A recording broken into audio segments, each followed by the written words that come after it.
Sorry, you're muted. Go back again. Okay. I am muted. No. Welcome back, hockey fans, to episode 91 of Royally Quacked, brought to you by the Elite Sports and Entertainment Network. First of all, I want to do a shout out for our bonus episode last week. We had Jesse Cohen from All the King's Men and the Royal Half. After each Kings game, he does Off radio.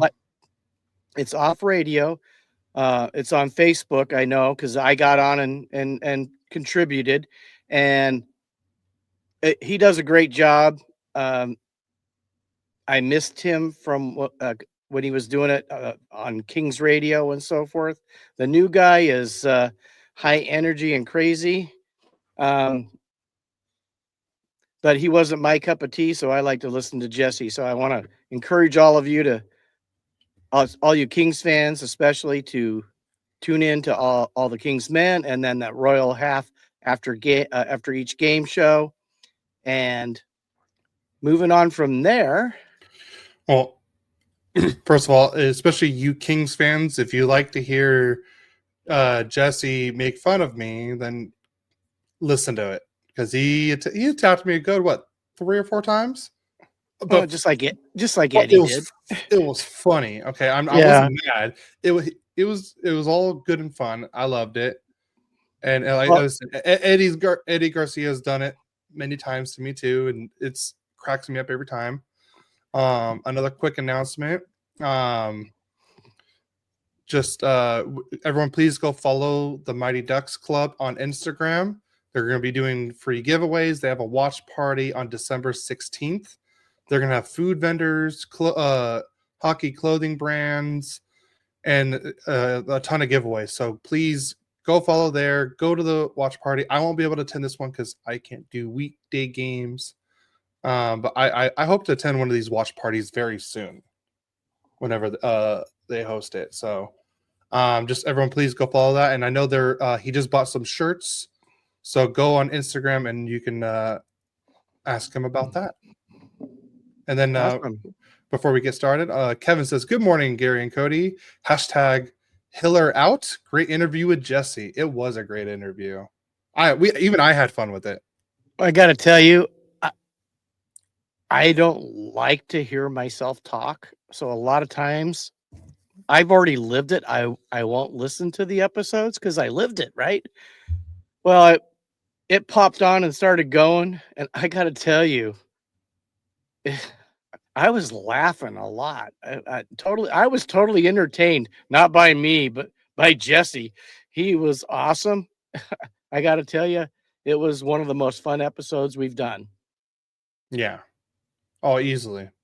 And then, I get jabbed typically just about every week because Adam comes on and has to say something, right? He has to get me. And so it's always nice to have someone get Cody once in a while. So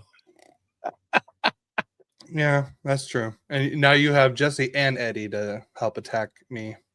Yeah, well, but it cracks me up every time. You guys were great on that episode. Thanks for the bonus podcast. I wanted to surprise everyone on that. I thought it would have been a great surprise. I want to start doing more interview podcasts like that. So hopefully we can do more of that in the future, because I had a blast doing that one. So you want to get started with team news? Sure. Why don't you go ahead and start this week? All right, I will. We'll go right down the notes. Write down the notes. So the Ducks have moved Lukas Dostal to the injured reserve. I think they just did that so they can bring up another player called. Actually, no, I'll get back to that in a second. But then Beckett Seneca just became the second fastest Duck to reach 20 points, and he has tied Paul Correa's rookie record with an 8-game point streak. And sadly, that did stay at 8, but we'll get to more of that later. And then the main reason why Dostal got moved to the IR is because Peter Mrazek will be out 2 to 3 weeks as he recovers from the lower body injury he suffered against the Blackhawks. It looked like a groin, so I hope everything's okay with Mrazek, because he was starting to play a lot better, in my opinion. So the reason why Dostal got moved to the IR is so they could bring up Mattias. So now we have Ville Husso is I would say our number one goalie as of right now, because our 1 and 2 are out right now, and then Mattias is backing him up. So, but yeah, that's all I have for Ducks news. Well, I think have some interesting things in Kings news, but I'm going to start off. The Kings made a trade, and the Kings acquired forward Nikita Alexandrov from the St. Louis Blues in exchange for forward Akil Thomas. And this is one of those old adage things. Maybe new scenery will make something happen for both of these players, because they were pretty stagnant and on the big clubs. So they got moved for each other to see if that might, make a difference in their careers. Then also the Kings have signed forward Samuel Helenius to a 2-year, $875,000 AAV contract extension. So 2 more years. We get Sammy just in case. I don't know. He hasn't played but 2 or 3 games. And I don't know if I guess this is a protection. Maybe if they did send him back down to the AHL, maybe somebody doesn't shy away from being responsible for 2 years. Then, according to Daily Faceoff, here's one for you, Kevin. The LA Kings and Peter DeBoer have reportedly had advanced discussions about bringing him in as their new head coach. On another note with DeBoer, he is said to be quite happy in his current situation, meaning LA would likely need to make a substantial offer to secure him behind the bench. And I got to tell you, let's do it. We can't score a goal for the life of us. And then we play awesome defense, but every time we make one mistake, and I got to tell you, every team makes multiple mistakes in a game, but we make one and they score a goal. We're not taking advantage of the mistakes on the other end. We need something. Something's got to change, because we struggle to score. So, not a little bit of a rant there, but maybe a slight rant about that.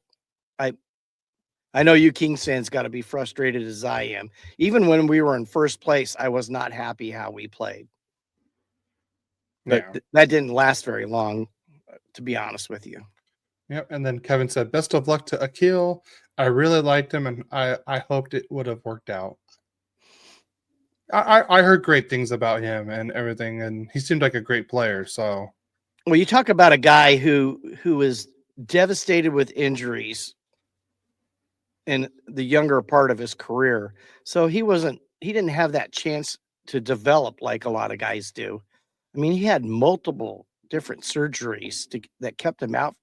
I want to say at least 3 different years, or he played a lot less than a full season for 3 years.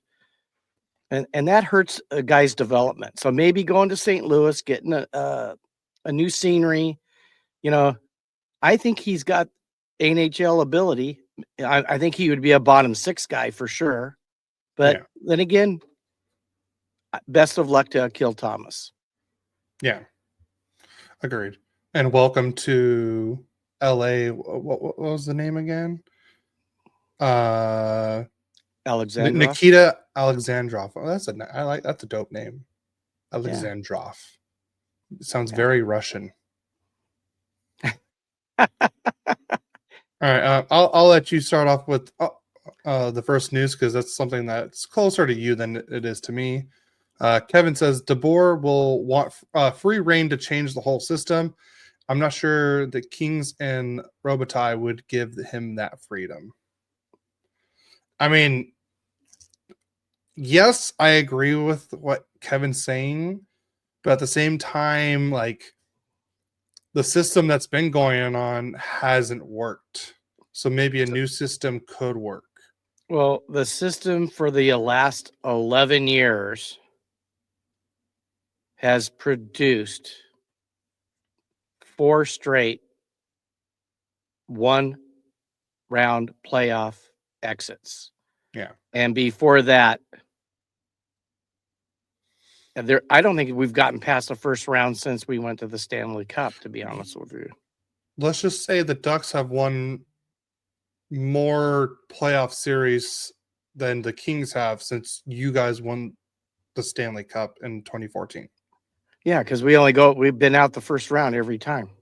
Yeah, and the Ducks haven't been in the playoffs in the last 7, almost 8 years. Yeah, but they were one of the top teams before that. Yeah, when the Kings were wallowing in the mud, the Ducks were at top of the Pacific Division quite a few times. So no, I think I think 2017 was the last year that both teams were out of the playoffs. And then you guys, we both were bad, but you guys got just pushed better than the Ducks did because Bob Murray didn't want to retool or rebuild, and you guys did. I don't know. That's what the difference was. I think we retooled. I don't think we ever did a rebuild. Well, you traded main players away before we did. And that started, I would say, I think you guys retooled more than rebuilt, but you guys did what you needed to do faster. Bob Murray took a sweet time doing it. Yeah. So, all right, I'll let you start with the league news. And the Mighty Ducks Club on Instagram, who I talked about earlier, they said, "Let's go Ducks." And this year we are going to the playoffs. Amen to that. I have no doubt about that. They're a fun team to watch play. I watched last night's game, and that was incredible. Except for Wednesday night.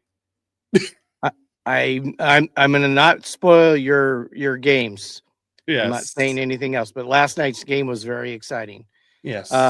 Martin Jones has retired from professional hockey at the age of 35 and joining the Coquitlam Express and the BCHL as the new goalie coach. Yeah. I liked Martin Jones.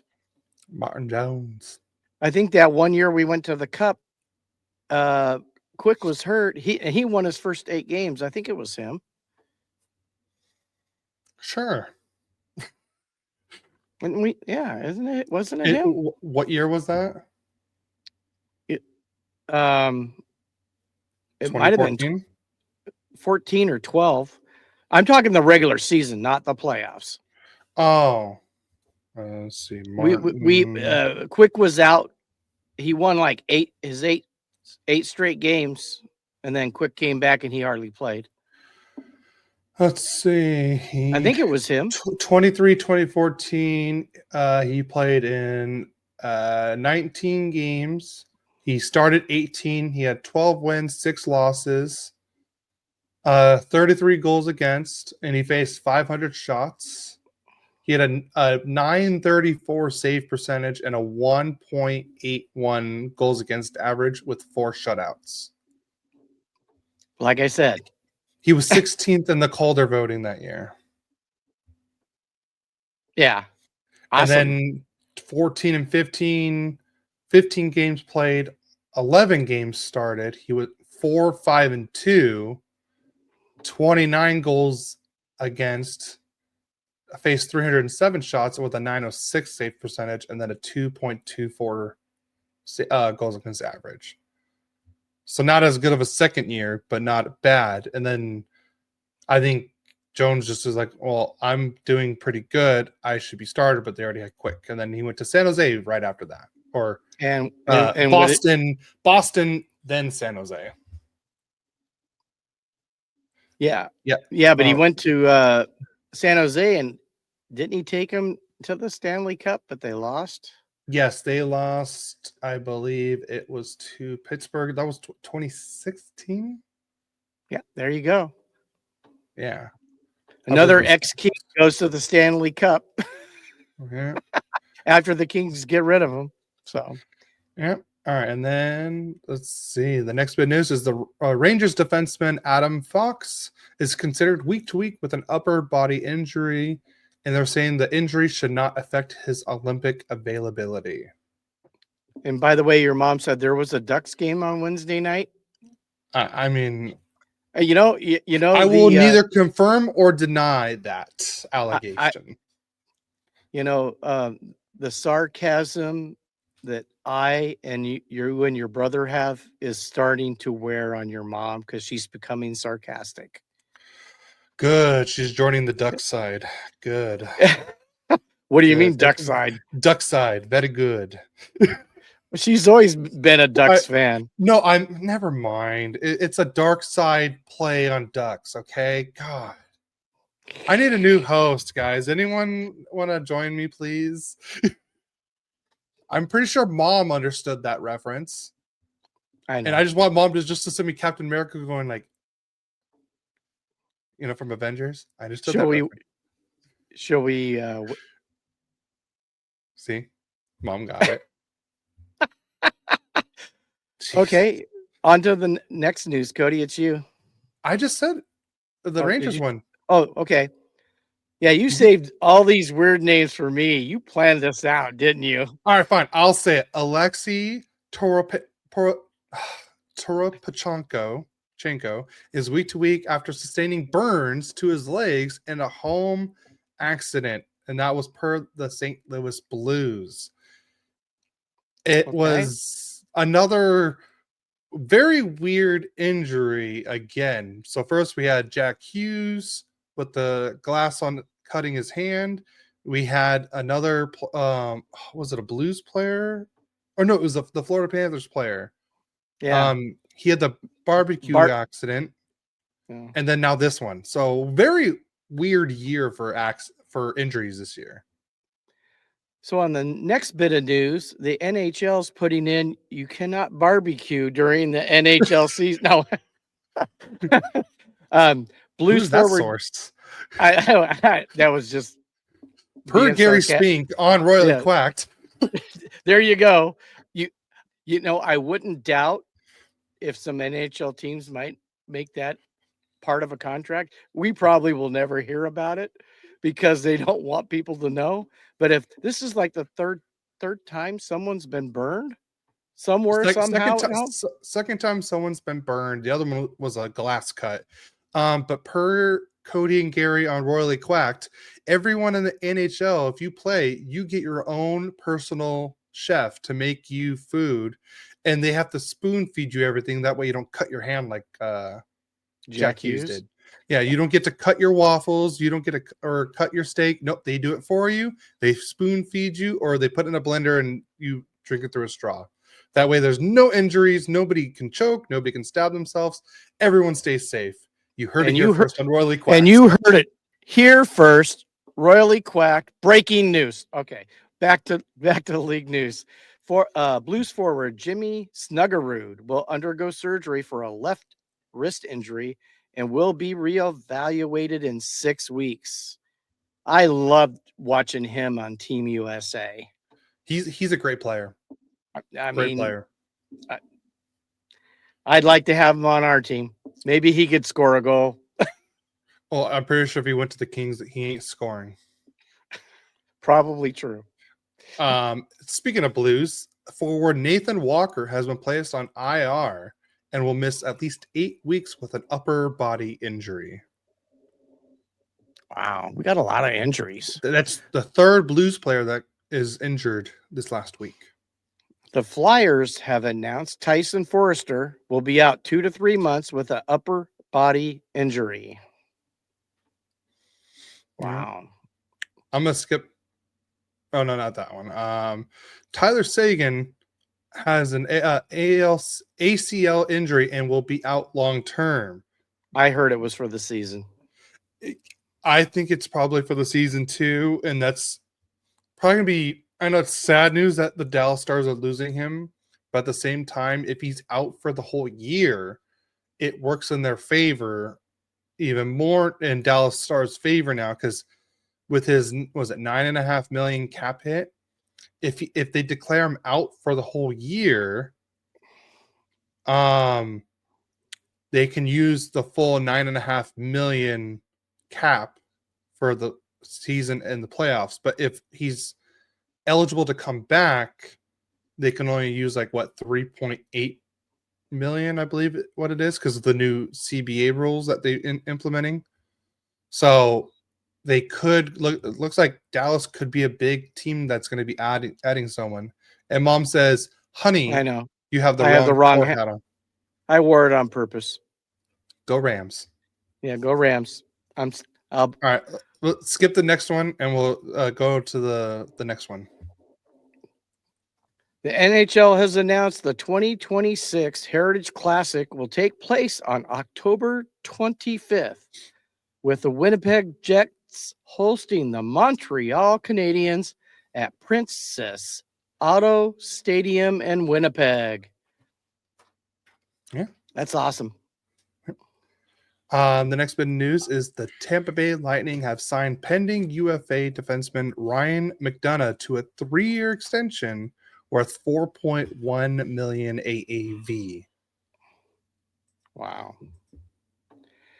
And a judge has ruled that the case involving retired NHL player Ryan Kessler, who faces 2 misdemeanor counts of criminal sexual conduct, will proceed to trial. The alleged victim is a now 17-year-old girl who was a friend of his daughter. That's sad. That is very sad. Yes. All right. And then the last bit of news, the main arena, which is still not fully built yet for the NHL, or not the NHL, the Hockey Olympics in Milan, will have a sheet of ice that is 196.85 feet by 85.3 feet, which is more than 3 feet shorter than the NHL's standard dimensions. The NHL has no control over the construction of the new rink, and concerns within the league are growing. The league is still committed to making it work, per Emily Kaplan of ESPN. And I also heard that if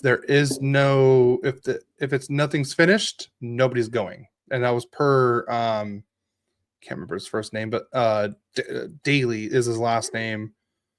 I know who. Yeah, Bob. I know who you're talking. Daly, something like that. Jim Daly. I can't remember, some white guy name. Daly. So yeah, and he said no one's going. But I didn't know this.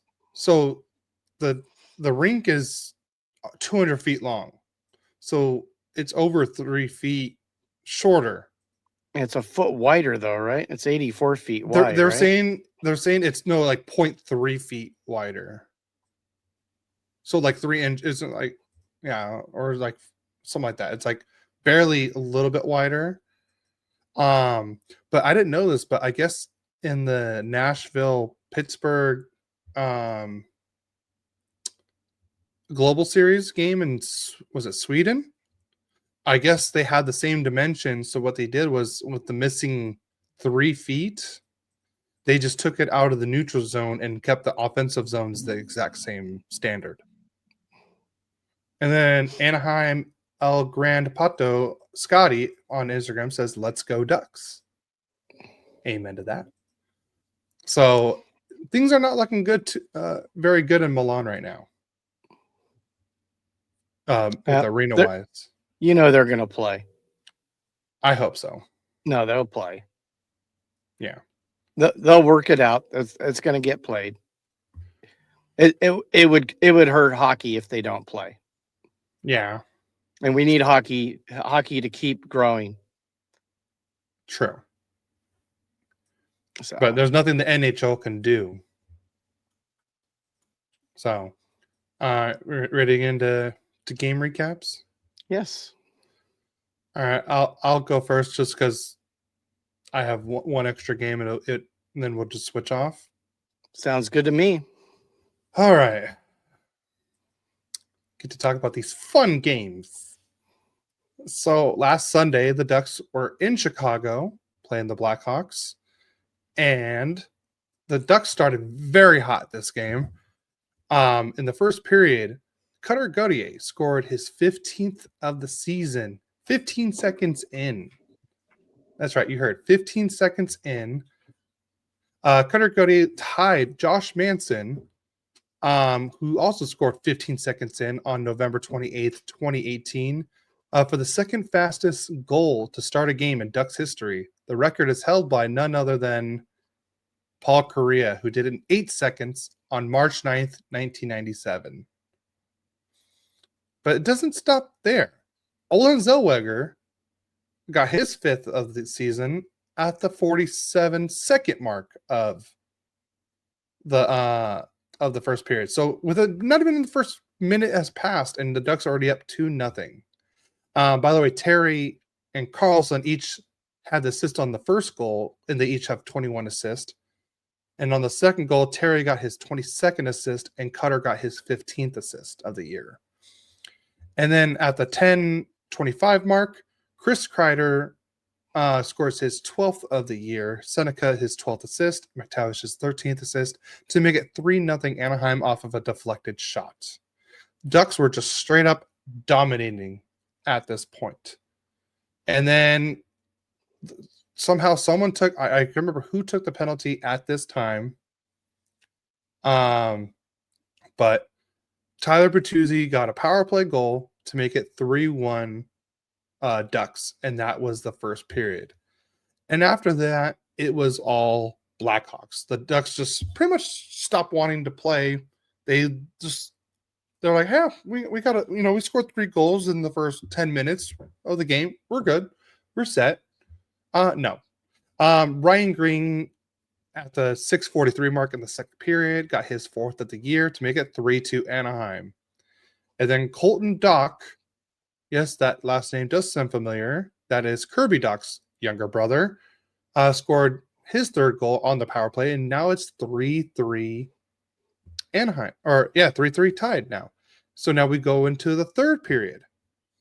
And this is when Mrazek got hurt, so Ville Husso came in. I want to say Ville Husso came in like, what? I want to say like, it was like 12 to 13 minutes left in the 3rd period. And then Connor Bedard, unassisted, got his 15th of the year to make it 4-3 Chicago. One, that's not Husso's fault, because all the Ducks just decided, oh, we got possession, fly the zone, let's get out of here. But nope, they turned the puck over. Bedard was all by himself right in front of a very cold Ville Husso. And Bedard right there is going to score. There's no doubt about it. So he got his 15th of the year to make it 4-3. And then Bedard got the empty netter to make it 5-3 Chicago. And that was his 16th of the year. So that's your final, is 5-3. Little known fact is, if Bedard played the Ducks every game, he's probably going to beat Wayne Gretzky's record in no time, point record. So here's all Bedard's stats against the Ducks. In his first game against the Ducks, he had 1 assist. In the second game, he had 1 goal, 4 assists for 5 points that night.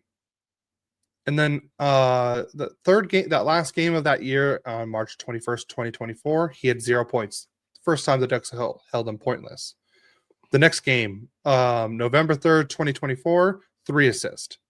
November 19th, 24, 2 assists. And believe it or not, I was actually at this game, and I actually thought he had a lot more points than this. But on March 1st, 2025, yes, I was at this game because I was very mad. He got 0 points.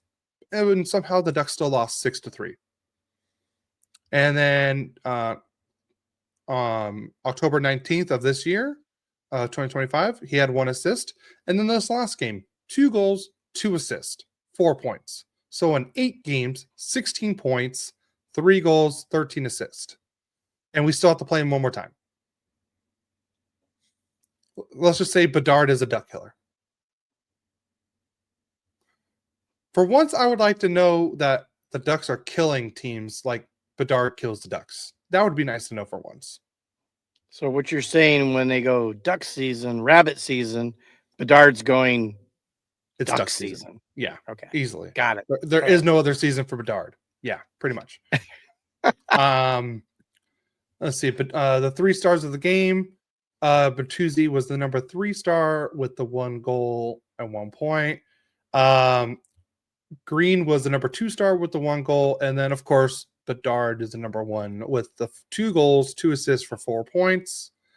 I just realized I didn't put up the thing. Let me make that full screen. Give me a second. There you go. Make that nice and big for you guys. Yep. The shots on goal 26-18. We won the face-offs 53.7 to 46.3. Power play was crap again, 0 for 3, while they were 2 for 4. We out-hit them 22 to 15. Spencer Knight is just a dog. He's looking good. He stopped 23 shots out of 26. Mrazek stopped 13 out of 16. I thought Huso had more. I saw him make another save, but I guess they just didn't count it. But they're saying he only had 1 shot on goal, and that was the only and that was the Bedard go ahead goal. So that is it for that one. Okay. You want to move on to your game? Yes. We played the Vancouver Canucks. Man, let's get to the scoring real quick. And it started good. Anze Kopitar scores his 5th on a snapshot from Kempe his 14th and Dumoulin his 6th. And after the first period, the Kings are up 1-0. But just as our power play ends in the second period, Evander Kane, he's I think a Kings killer, at least one of many. He comes out of the box, gets a breakaway, and ties it up at the 2:52 mark of the second period. Assist from O'Connor, his 5th, and Myers, his 6th. Third period, a lot of action, but no scoring. So we go to overtime, and in overtime, it's Adrian Kempe on a snapshot at the 3:58 mark, giving the Kings a win in overtime for once, assisted by Byfield, his 15th, and Fiala, his 8th. And, we start off the week with a victory. Yay. And let's go to the stats. The Kings outshoot the Canucks 23-20. We lose in faceoffs 53 to 47. The Canucks were 0 for 3. We were 0 for 4 on the power play, which somehow we better start fixing, or we're not going to be a playoff team if we don't fix that.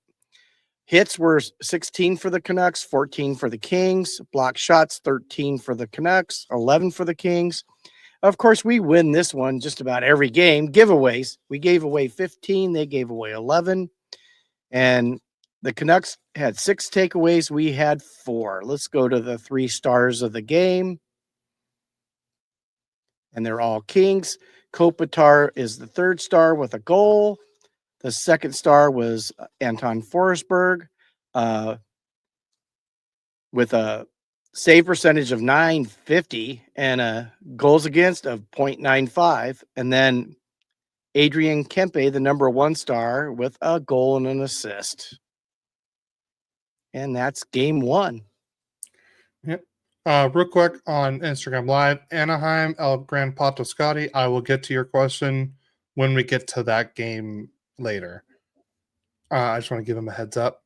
So now we'll move on to, let's see if I can pull it up. Boom. All right. So Ducks played the Blues on Monday in St. Louis. Let's just get this thing up. Boop. And boop. There we go. The Ducks win this one 4-1 over the St. Louis Blues, which is now our first win over the St. Louis Blues in almost 4 years. You heard that right. 4 years. That was our first win. Crazy. Mason McTavish got the scoring started with his 6th goal of the year with a sweet play by Beckett Seneca to get his 13th assist of the year. That made it 1-0 Anaheim at the 6:33 mark. And then Jordan Kyrou got the scoring started for St. Louis, got his 8th of the year to make it 1-1 tie.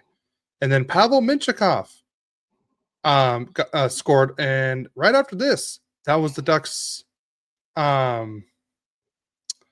second goal on 5 shots. And not gonna lie, both goals were pretty lucky. I'm not gonna lie, for the Ducks, because Jordan Bennington was just crap. And then right after the Minchikov goal, he got pulled. And let's just say he had very harsh words to Jim Montgomery. So then Joe Holford came in, and so then we had no scoring in the second period. And in the third period, it was all Ducks. Leo Carlson got his 14th of the year, assists from Gudis and Minchikov to make it 3-1 Anaheim. And that was off a tip-in shot at the 5:58 mark. And then Chris Kreider got the last goal on the empty netter. That was his 13th of the year. Leo Carlson's 22nd assist of the year. So the Ducks win this one 4-1 in St. Louis. Like I said, the first time we've beaten St. Louis in almost 4 years. Here are the stats. The Ducks outshot them 26-22. We got demolished in the faceoff percentage, but what a shocker. St. Louis had a 64.8 to the Ducks 35.2. Both teams were 0-4 on the power play, and I'm not going to lie, the refs were bad in this game. I swear they were like, the refs were just calling like every little thing on the Ducks in this game. Like, I think Killorn literally like was like, "Hey, Kyrou," and then penalty. You can't breathe on Kyrou. That's what it seemed like. It was very soft calls, and they weren't calling it both ways. Just put it that way. But at least the Ducks held them goalless on the power play, so that's good. We did out hit them 17-15. And then the Husso stopped 21 shots out of 22. As I said before, Bennington stopped 3 out of 5, and then Hofer stopped 19 out of 20 because the empty netter doesn't go towards him. So yeah. And then don't want to show that. We don't want to. I don't want to see that any more than you guys do. Okay. Kevin said, I watched the St. Louis game and last night's Ducks game against the Caps. Man, they are so much fun to watch. They are fun. I'm glad you said those 2 games alone and not the other one in the middle. Yeah, Jesse Cohen, texted me and said, "Wow, they sucked." Oh, he texted you? No, I'm just kidding. Oh, I was gonna say, I was like, wow. All right. I just thought I'd throw some more misery on that one game that you're going to talk about next. Oh, that's going to be a very quick recap. Very quick. We're talking about Guinness World Book of Records recap. I missed the most fun one in the middle. That was not the most fun one, Kevin. Okay, not the most fun one. All right, you want to move on to yours? Sure, let's go. We play the Washington Capitals. Let's go to the scoring. In the first period, Tom Wilson gets his 16th on the power play from Leonard his 9th and Ovechkin his 14th. Yeah, Tom Wilson's having an all-star season right now. Yeah. He's got to be in the top 10 or 15 in goals scored. Look, he's looking like a superstar right now. So after the first period, it was 1-0 Capitals. The Kings do get on the board Adrian Kempe once again gets his 9th from Kopitar, his 9th, and Moore his 7th at the 5:28 mark on a tip in. And after 2 periods, we're tied 1-1. Go to the 3rd period. And Anthony Beauvillier, thank you, gets his 6th for McMichael, his 11th, and Ovechkin his 15th at the 1:18 mark. So right at the 3rd period, and Washington's up 2-1. Kings pull the goalie, you know, got quite a few attempts, but just couldn't.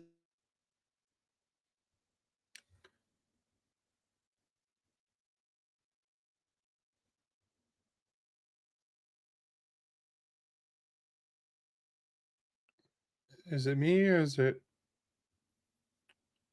did we lose Dad?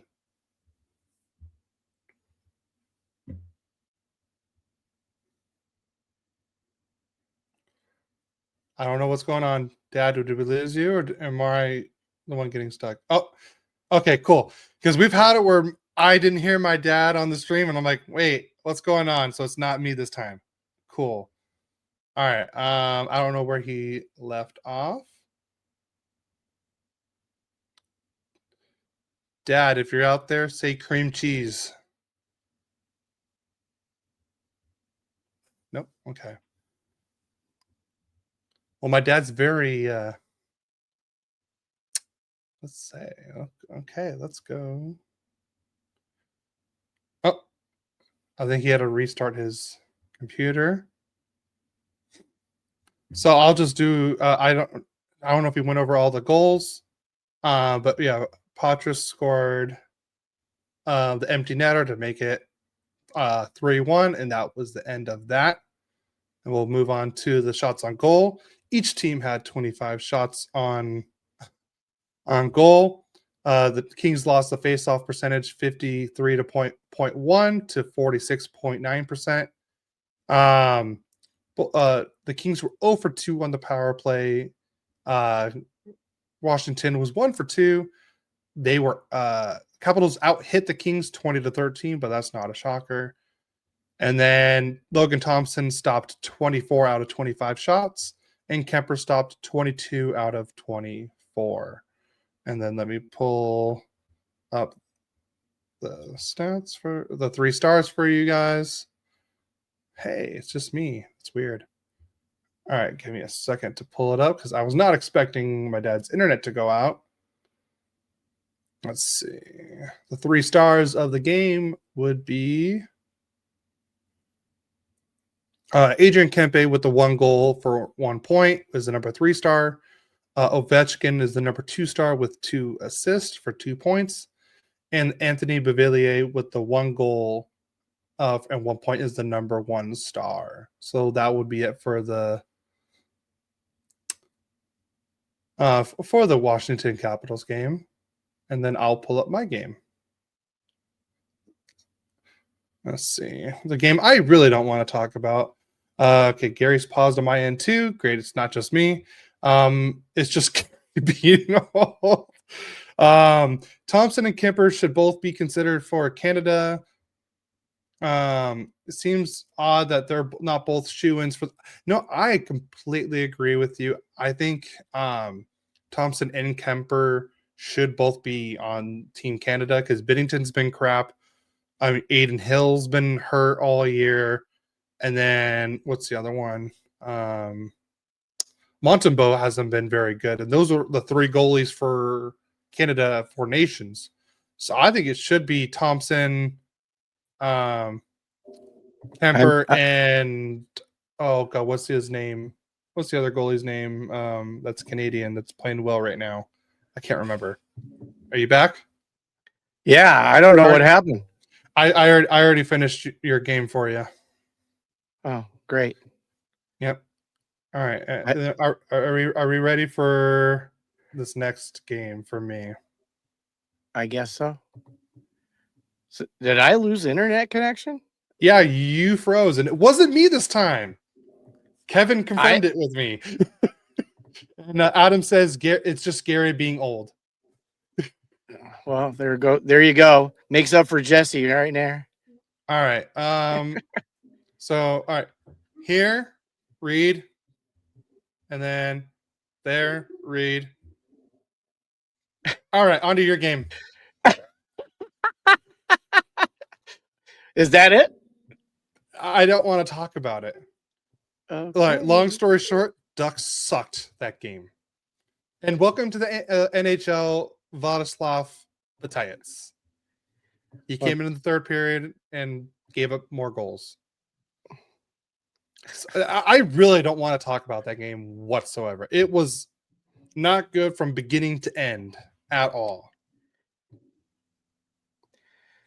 Okay. So yeah, onto your game. There we go. That's it for my game. Okay, so I don't want to talk about it anymore. Okie dokie. Thursday we play the Blackhawks at home, and of course there's no scoring in the first. It was a back and forth. But in the second period, Duck killer Connor Bedard gets his 18th on the power play from Bertuzzi his 10th and Nazar his 14th, and it's 1-0 Chicago. Then Wyatt Kaiser gets his first from Nazar his 15th and Moore his 5th on a wrist shot just before the second period ends, and Chicago goes into the third period beating the Kings 2-0. Then Trevor Moore in the third period, Trevor Moore gets his fourth from Warren Fogle, his first. He only has one assist. No wonder we can't score.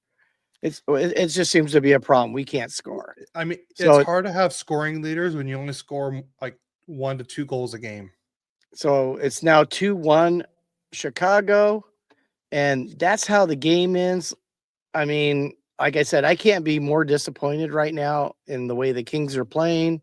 I'm all for give DeBoer control. Let's get out of what we're doing. Let's try to at least play some exciting hockey. If we're going to lose, let's play exciting hockey. But we got outshot 36-27. 36-27 by the Blackhawks. We in the faceoff circle, it was 55.9% for us, 44.1% for them, but they were 1 for 3 on the power play, and our pathetic power play was another 0 for 4. Hits, we out-hit them 20-13. Block shots, they got us 25-20. Giveaways, we win that one every game, 19-15. And takeaways, we lose that one. They had 6, we had 4. We go to the 3 stars of the game, and it better all be Chicago, but it's not. Kemper actually was awesome in this game. They should have probably scored 7 goals. But, you know, he had a .944 save percentage, 210 goals against average as the 3rd star. Nazar was the 2nd star with 2 assists, and Kaiser was the number 1 star with 1 goal. Yeah. At least they got it. Okay, 1 game you guys don't get a goal. Okay, so we had 4 goals in 3 games. You guys, you're scoring almost 4 or 5 goals a game, except for Utah. Shut up, Adam. And agreed with Adam said, a sad debut for ECHL goalie. Yeah, so Vladislav Bataillets started in the ECHL this year, then got moved up to the AHL, and then now he's a backup right now for the Ducks. So, like I said, I'm not blaming whatever happened on Wednesday. I didn't watch that third period because I had to go to sleep for work, and then I woke up and saw the score. I'm like, yep, it's not worth watching. That's why I didn't want to even really talk about that game because it wasn't even good at all for anything. I'm not blaming any goalies for that loss. It was everyone I'm blaming for that loss. Down to the guy that was passing out popcorn. No, I'm just kidding. Yeah, he skipped you, right? Yeah, he skipped me, bastard. No, I'm just kidding. But like that was just a full Anaheim Ducks team loss on Wednesday. That's why there's really nothing to talk. Everyone sucked on that one. But yeah, it was a sad debut for Batites on that. And then Kevin says Kemper looked like he was wondering where his help was all night. Don't blame Kings players for their frustrations at the moment. This is really tough stretch. It is a tough stretch. I'm frustrated. So, all right. And then to the game that just happened last night, let me get everything sorted out on this one. Last game we need to talk about. At least this one was exciting. But here it is. Bam.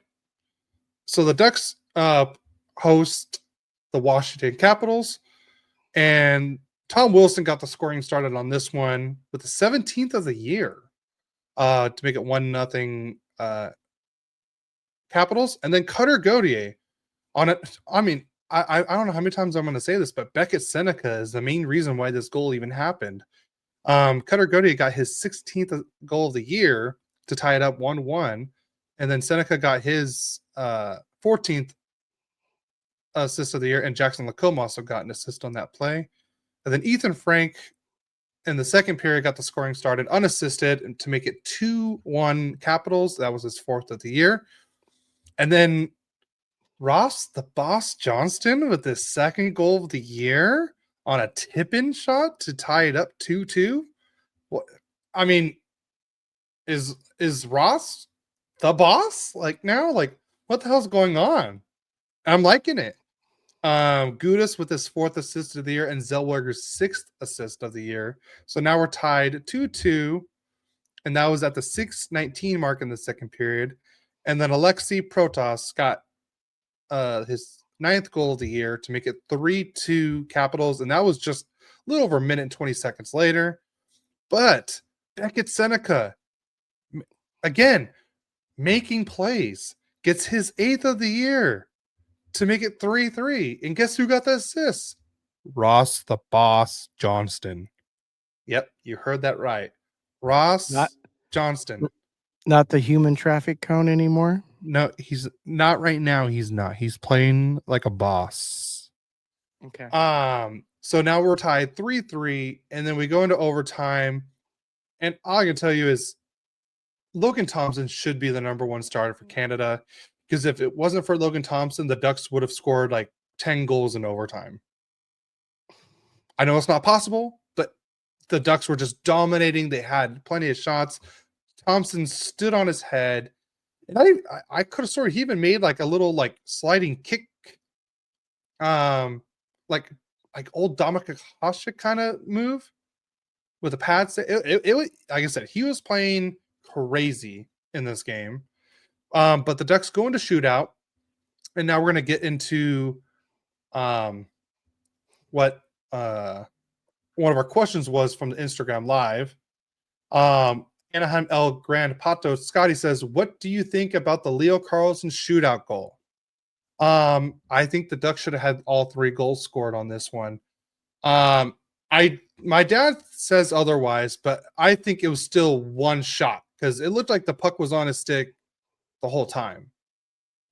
Just saying. They said it was a second shot. I did not see it. I watched it. I could see that it looked like there was a second time. No, it went to the whole video review.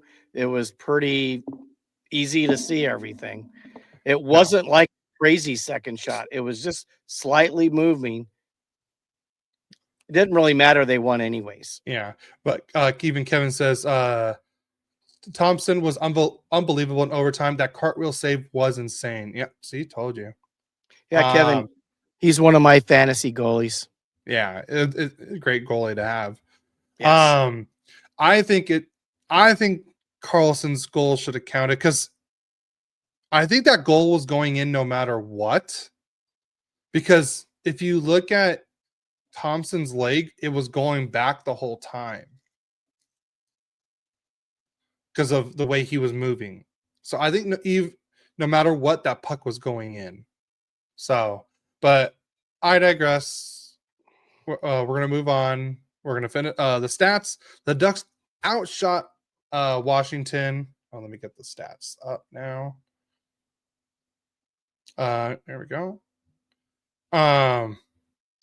The Ducks did outshoot them 38-21. The Ducks win a shootout, or not shootout, the face-off 5-4 or 54-46.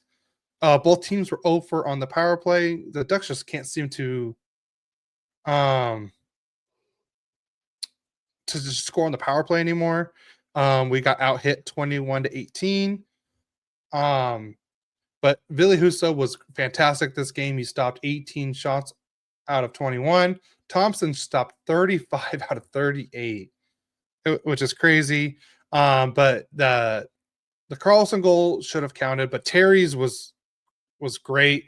And then McTavish I liked how he scored his goal, because the first two that he scored this year, he put it 5-hole on each of the goalies. So I think that's what Thompson was thinking, because that's what McTavish has been doing.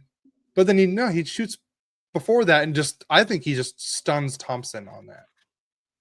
So great all around game from the Ducks on this one.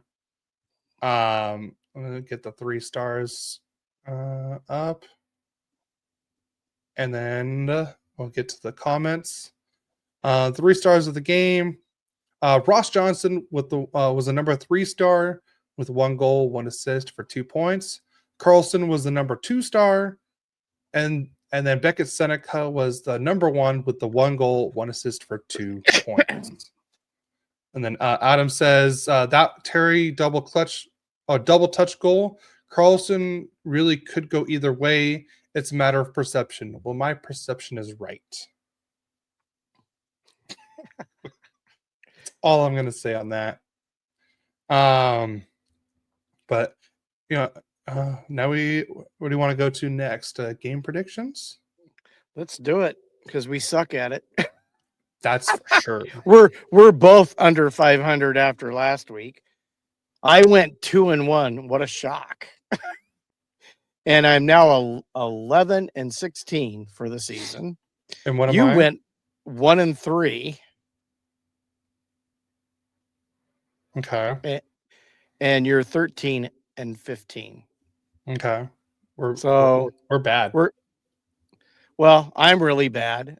You just got worse than you were. You were doing okay for a while. I have been terrible all season.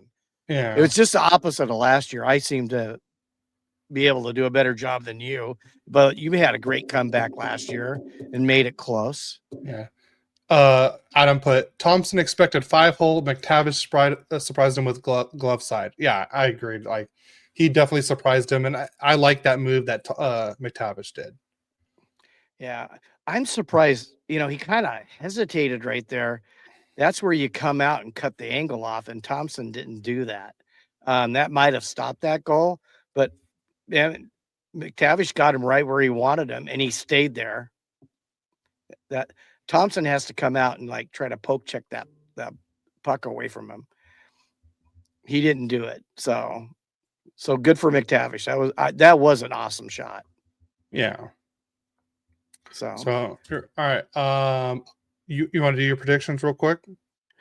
Yes. Today the Kings play Chicago. Hopefully we get retribution. I'm praying for goal scoring. Maybe I should just put a 1 or a 0 by the Kings, but I didn't. So I'm hoping for a change of offensive something for the Kings. Today they play Chicago again. I have them winning 3-2. Monday they play Utah. I have them losing 5-3. Utah. I like Utah. I think they're up and coming. And then they play the Kraken, and I have the Kings beating the Kraken 5-4. I know that's crazy, but I'm just hoping to get for the offense to start getting going, because it's boring right now. They're playing boring hockey. It's not exciting. Kevin says, I'll be at the Seattle game on Wednesday, my first Kings game of the season. I hope Gary's prediction is right. Thanks, Kevin. Wait, Kevin, I hope so too. Do you live in the Seattle area? Yeah, he's in Washington, right? Production. The word is offensive production. I don't remember what you said. Yes, Mr. Brawl, Mr. Teacher Brawl. Thank you for the correction on grammar. I appreciate it. But I didn't know you were. Oh, I live on the Canadian border in Washington, so about an hour and a half from Seattle. Oh, okay, cool. All right, and then my predictions. The Ducks play tomorrow, Sunday, against the Blackhawks, and we finally get to play at the pond against them. And I'm predicting a 4-2 win because I do not want to get swept by the Blackhawks this year, and where we should have won each of those games. And then the Ducks will play in Pittsburgh to start the 5-game road trip, and I'm gonna predict a 4-3 loss to Pittsburgh. And then the Ducks will play on Long Island against the Islanders. I'm predicting a 5-3 win. And then I'm just doing this one just because by the time we record next week and everything, this game will already be playing. So I'm just going to predict it now before the podcast starts. But the Ducks will be playing in New Jersey against the Devils next Saturday. And I'm also predicting a 5-3 win on that one. Should I write that down? Yes. For next week? Because that game starts at 9:30 in the morning. Okay. You have Ducks beating Chicago 4-2. What was Pittsburgh? Pittsburgh, a 4-3 loss. Lose 4-3. And a win against Islanders, was it 5-3? 5-3, and then a 5-3. Both last two 5-3 wins. If anyone has any questions, drop them in the chat now because we already got 2 questions. I'll start with Desund on Instagram. He put, do you have a take on the quickly disapproved Peter DeBoer rumor of being in talks with LA? So it's towards you, Dad. I got to tell you, we're playing not fun hockey. You know, if I'm going to lose, I'd rather lose 5-4 than 2-1. You know, we're barely scoring. I'm ready for a change. Me personally, I'm ready for a change. Yeah. And I know there's other hockey. I have a guy at work. He's been calling for Hiller since before the season started. You know, and DeBoer is a proven guy that he's not liked by players, but he has a proven to improve that team, and he gets results. It may not be a Stanley Cup yet, but he gets close. And that's better than we've been doing. Yeah. So that would be my take on that. Yeah. And Kevin agrees. Give DeBoer the keys, let him take over and do things his way. This hockey is nauseating. Thank you, Kevin. Yeah. All right. And then we have another one from Adam Broll on Instagram. With the current goaltending struggle going on for the Ducks, why do the Kings still suck?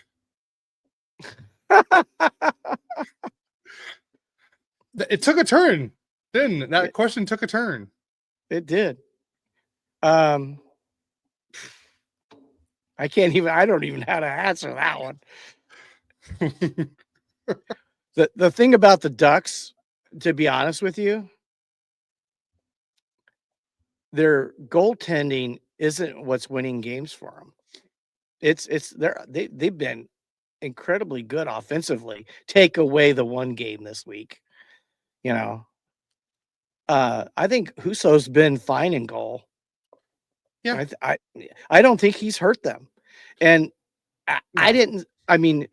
Dostal has been good, but I thought he was better last year. To be honest with you, he said the reason they won was because of Dostal. That's not true this season. So, that's my take on that, Cody. But that's a Duck question. Why didn't you go with it? So I agree to a certain point. I think last year the Ducks had to rely on Dostal more because we weren't scoring as much last year. So I think that's why Dostal was better last year. I do agree with you on that. But I think that's why Dostal hasn't, he's been good this year, but he hasn't had to been as good just because we're scoring more. There's more to his game, and we don't have Voldemort coaching like last year. Who should not be named. But you said Voldemort. I'd rather say Voldemort. Adam says I like Kings hockey right now. Yeah. Jesse Cohen says, never mind. I'm not going to say it. Yeah, don't. He was funny with Cody. He'd be really harsh on you, Adam. Oh, it was funny. I mean, if I could take it, Adam can easily take it.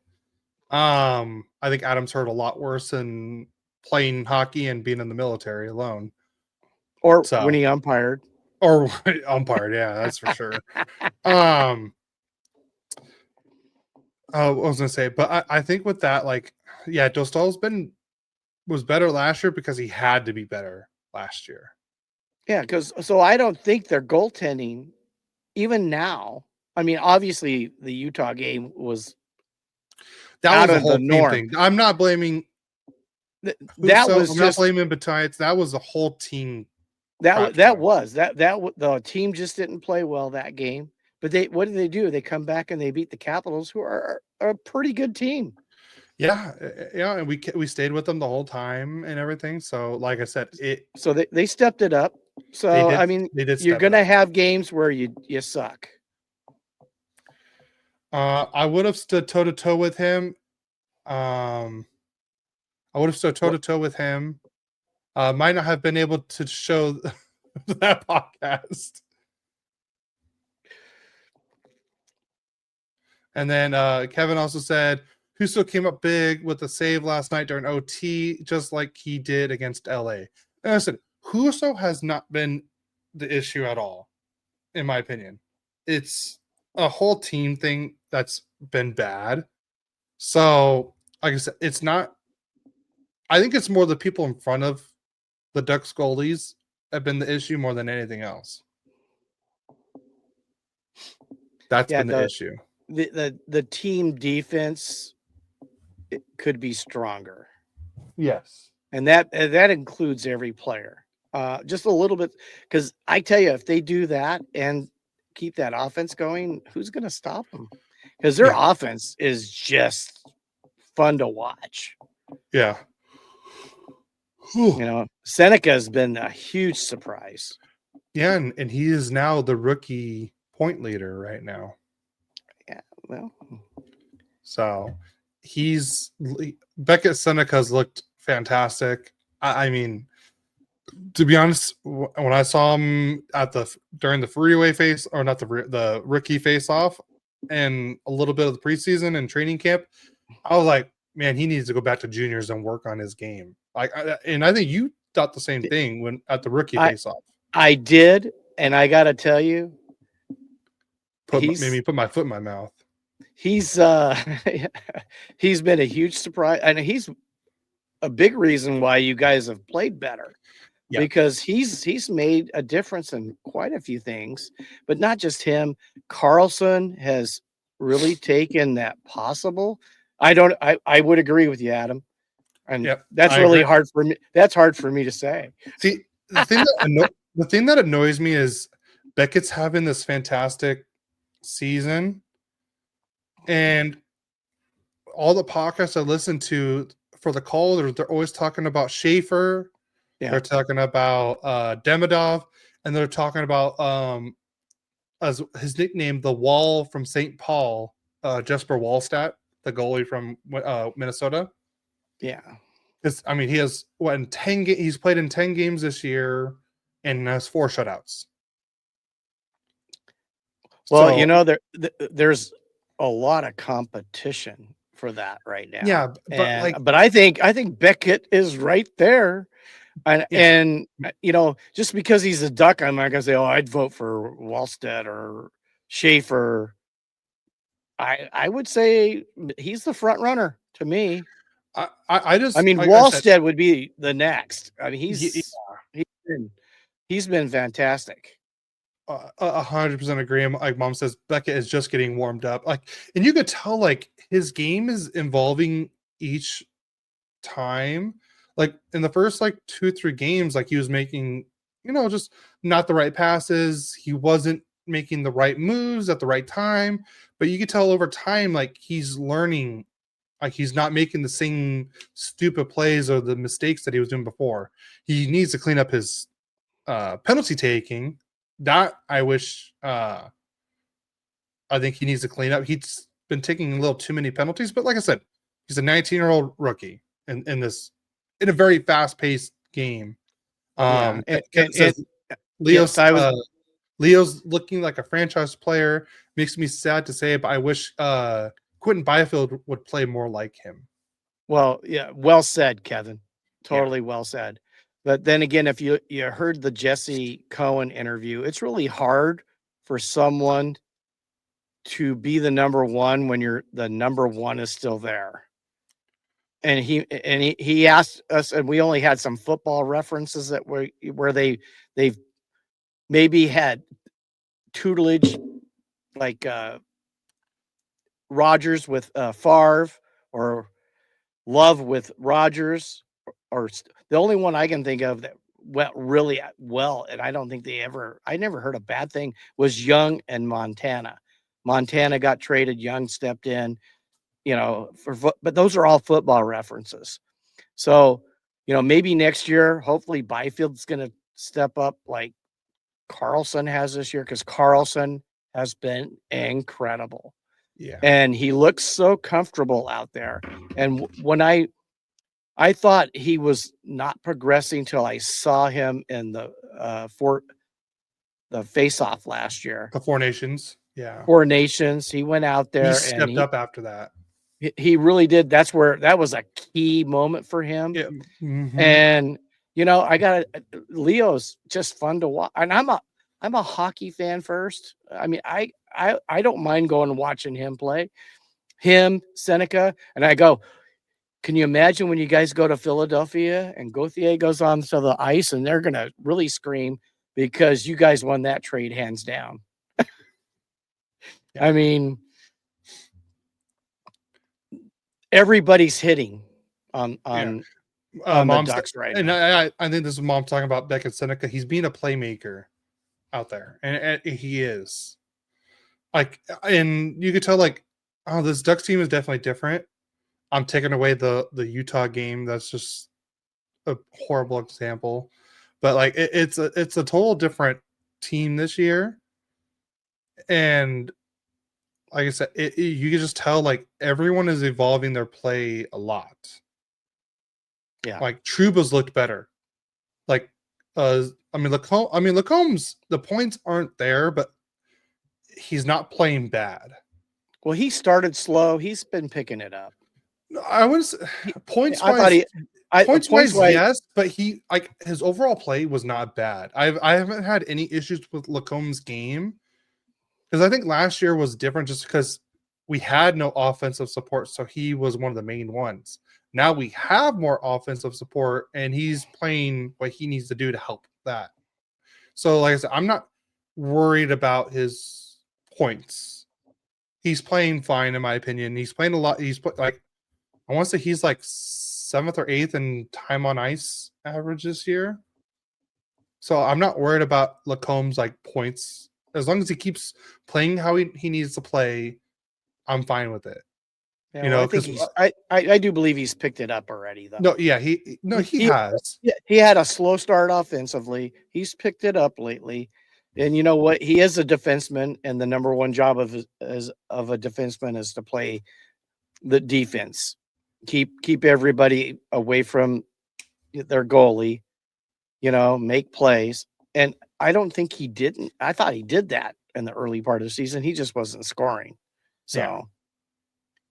But yeah, I think he's 100%. Picking it up. I think he's picking it up. It's fun. They're a fun team to watch. I mean, you thought it was going to take 3 years. They fooled you, and they are doing it this year. We'll see if that can be sustained over a long period of time. But right now, they haven't proven that they're going to, fall like they did that one December a few years ago. January. Was it January? It was January. Yeah, they were in first place, and then they ended up. Yeah, they ended up not even close. So I cannot see that happening with this team. No, Honestly, from what I've seen. Not with this coaching staff and roster. Everything and mom says the next few years are going to be fun. Lacombe has saved a lot of goals. Like, see, that's another reason why I'm not worried about him, because his defensive game has gotten better. He has saved. He's fast. He backs check like players. And that's another thing the Ducks are horrible at letting up is those like 2-on-1s, those fast break kind of plays. Breakaways, 2-on-1s, 3-on-1s, like those. Like the Ducks needed to get a lot better at that.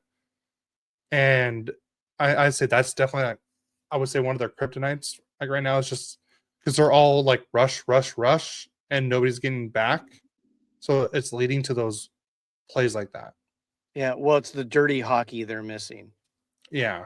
I mean, it's that hockey where you sacrifice your offense to make sure the team doesn't score. And I mean, got to take a look at how much they're scoring and how much fun that is to watch. And it's hard not to get caught up in that.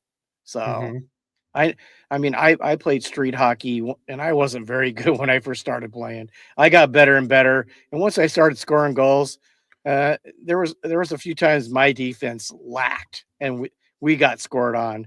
And then, you have to play that two-way hockey if you want to be a winner. I think that's what the Ducks need to learn right now and put into their game is that two-way hockey mentality. The whole team, all 23 players on that roster are doing that. And they could be scary if they do that. So, yeah. But yeah, anything else you want to add before we get out of here? Oh, no, I have spoken. I have spoken. But like I said, everyone, thank you for tuning in to episode 91, the Leo Carlson episode. Is that what it's called? I mean, that's what it's called. It is now. I have spoken. God, I swear, if we have a Halloween episode, we should just both dress up as that guy. Just keep saying that the whole episode. I have spoken. But no, everyone, thank you for tuning in to episode 91 of Royally Quacked. Another fantastic one with all our comments from our listeners and everything. Even you, Adam. Chaos. Even though you don't know how to spell chaos, but I'm glad you can cause it. Yeah, he corrects my grammar and then he has spelling mistakes. Oh my. Chaos.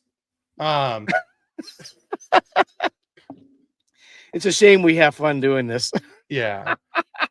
No, like I said, fantastic episode. Be on the lookout. We're planning on doing more of those bonus episodes. Probably not every. I want to at least do one a month, at least minimum. So that way we get more content out there for you guys, and we could build the game of hockey everywhere. Please, I want our goal this month to hit 100 subscribers on YouTube. So hit the subscribe button. That's on purpose. Sure it is, Adam. It's on purpose. But yeah, please help us hit 100 subscribers. I want to hit 100 subscribers before New Year's. That's the goal. Please help us get there. Share with your family and friends to help us get to 100 subscribers on YouTube. That's the goal. Okay. You can do it, guys. Please help us get there. We'd really appreciate it. Hit the like button while you're there too. Like I said, big things coming to Royally Quacked for 2026. I'm excited. I know my dad's excited. Like I said, we had the Jesse Cohen. Yeah, I know. I know it was a bad one. It was on purpose. But like I said, and you do it Cohen, again. Yeah, I know. I did. All right. Let me finish this. Sorry. But like I said, I want to do more episodes like we did with the Jesse Cohen, just with other people that work with like the Kings, Ducks, or just hockey in general, and build the hockey community. That way everyone can kind of see how everything works in the hockey world. So like I said, the Jesse Cohen one was so fun. I had a blast. and everything like that. So tune into that one. Tell your family and friends about it, even if they're Ducks fans. I mean, I enjoyed it as a Ducks fan. So tune in, help us out, help us get to 100 subscribers. We'd really appreciate it. Hit the like button, get the like spike going. So on that, you have anything else to add, Dad? Yeah, no. No? Go Kings, go! Like score a goal, like maybe 4 or 5 in one game. Make an old man happy. And emphasis on the old part, by the way. Yeah, well, But I'm there. Do like a good Go Kings Go, not just like a Go Kings Go. Yeah. You want a really good one? Go Kings, go! There you go. Much better. Thank you. And other than Wednesday, let's go Ducks. See you next week. A